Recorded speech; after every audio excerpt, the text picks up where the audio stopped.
بسم اللہ الرحمن الرحیم۔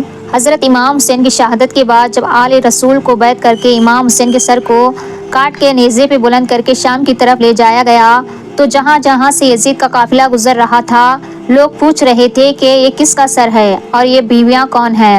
جس کو بھی معلوم ہوا کہ رسول اللہ کا خاندان ہے تو ہر کوئی دل ہی دل میں ان ظالموں پہ لعنت کرتا رہا اور کوشش یہ تھی کہ یہ لعن ہمارے شہر میں نہ رکے۔ تو ویسے ہی چلتے چلتے جب یزید کا قافلہ شہر بغداد تک پہنچا تو وہ لوگ پہلے سے باخبر ہو چکے تھے کہ فوج یزید نے اللہ کے رسول کے نواسے کو قتل کیا ہے، آل محمد کو قید کیا ہے، تو انہوں نے اپنے شہر کے دروازے بند کیے ہوئے تھے۔ قافلہ شہر کے باہر رک گیا اور درخت کے سائے میں یزید کے سپاہی سونے لگے۔ جب رات ہونے لگی تو ایک راہی قریب آتا ہے اور دیکھتا ہے کہ ایک نورانی سر ہے جس پہ آسمان سے فرشتے آ کے سلام کر رہے ہیں اور وہ سر قرآن کی تلاوت کر رہا ہے۔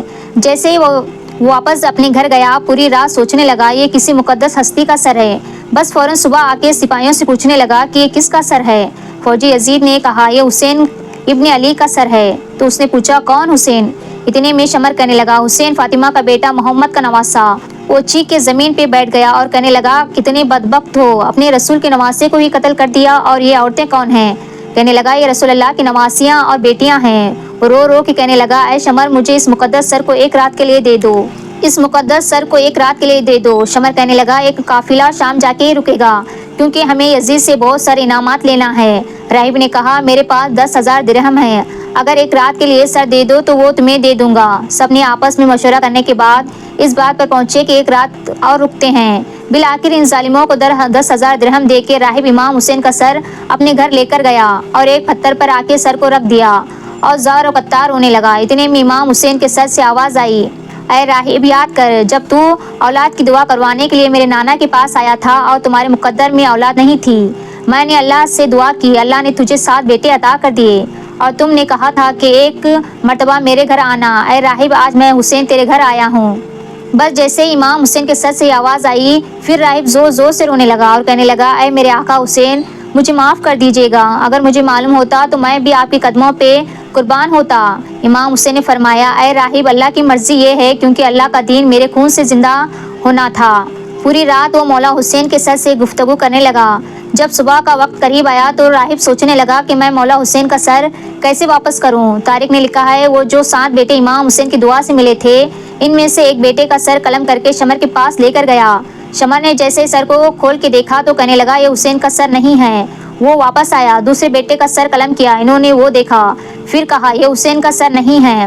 ایسے ہی کرتے کرتے راہب نے امام حسین کے عشق میں اپنے 7 بیٹے قربان کر دیے۔ جب آخری بیٹے کا سر شمر نے دیکھ کے یہ کہہ دیا کہ اے راہب تو وعدہ خلافی کر رہا ہے، اگر حسین کا سر نہیں دیا تو ہم تیرے پورے خاندان کو قتل کر دیں گے۔ بس جیسے ہی واپس اپنے گھر پہنچا تو امام حسین کے سر سے آواز آنے لگی اے راہب اپنے سارے بیٹوں کے سر ان کے جسم کے ساتھ رکھ دو، اللہ کے کرم سے تمہارے سارے بیٹے زندہ ہو جائیں گے، اور میرے سر کو اٹھا کے فوج یزید کے حوالے کر دو کیونکہ یہ اللہ کی مرضی ہے، ہمیں شام تک پہنچنا ہے اور ہر گلی ایک ایک بازار سے گزر کے قرآن کی تلاوت سنانی ہے، میری بہن زینب کو خطبہ بھی دینا ہے اور ایک ایک بازار سے گزرتے ہوئے اسلام کی تبلیغ کرنی ہے۔ تو بس راہب نے اپنے تمام بیٹوں کے سر ان کے جسم پر رکھ دیے اور اللہ کے کرم سے وہ سارے بیٹے زندہ ہو گئے۔ پھر روتا ہوا امام حسین کے سر مبارک کو فوجی یزید کے حوالے کر دیتا ہے اور کہتا ہے کہ کتنے بدبخت ہو تم کہ اپنے رسول کے نواسے کو قتل کرتے ہو، ان کی بیٹیوں کو قید کرتے ہو، ان پہ ظلم کرتے ہو، تمہارا یہ ظلم قیامت تک تمہارے لیے لعنت بن جائے گا۔ آج بھی اس پتھر سے خون نکلتا ہے جس پتھر پہ امام حسین کے سر مبارک کو رکھا گیا، کیونکہ شہید کبھی مرتا نہیں اور خون ناحق کبھی چھپتا نہیں۔